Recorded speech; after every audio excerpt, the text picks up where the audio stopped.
अस्सलामु अलैकुम।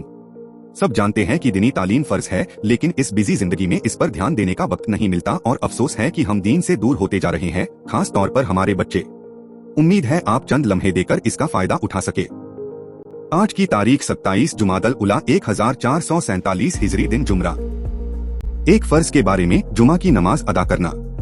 रसूलुल्लाह ने फरमाया, जुमा की नमाज जमात के साथ अदा करना हर मुसलमान पर लाजिम है, मगर 4 लोगों पर लाजिम नहीं है। 1 वह गुलाम जो किसी की मिल्कियत में हो, 2 औरत, 3 नाबालिग बच्चा, 4 बीमार। जहाँ जुमा के शरायत पाए जाते हों तो वहाँ जुमा की नमाज अदा करना हर सही व तंदुरुस्त आजाद और बालिग मुसलमान मर्द पर फर्ज है, लेकिन मुसाफिर पर फर्ज नहीं है।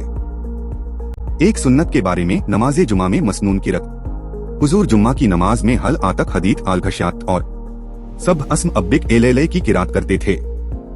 एक अहम अमाल की फजीलत ठंडी के मौसम में अच्छी तरह वजू करना। रसूलुल्लाह ने फरमाया, जो शख्स सख्त ठंडी में भी वजू को अच्छी तरह करता है उसको दोहरा अजर मिलता है। एक गुनाह के बारे में तस्वीर बनाने वाले। रसूलुल्लाह ने फरमाया, तस्वीर बनाने वालों को कयामत के दिन अजाब दिया जाएगा।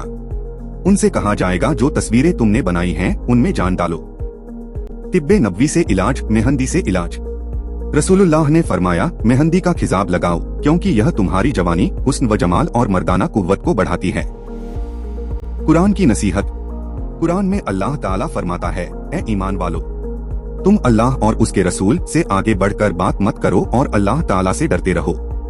बेशक अल्लाह तुम्हारी बातों को सुनने वाला और कामों को जानने वाला है। देखने के लिए शुक्रिया। ये वीडियो हर रोज देखें और अपने रिश्तेदारों, बच्चों और दोस्तों से शेयर करें। वीडियो लाइक करें और चैनल को सब्सक्राइब करें और दीनी तालीम को आगे बढ़ाएं। खुदा हाफिज, फिर मिलेंगे।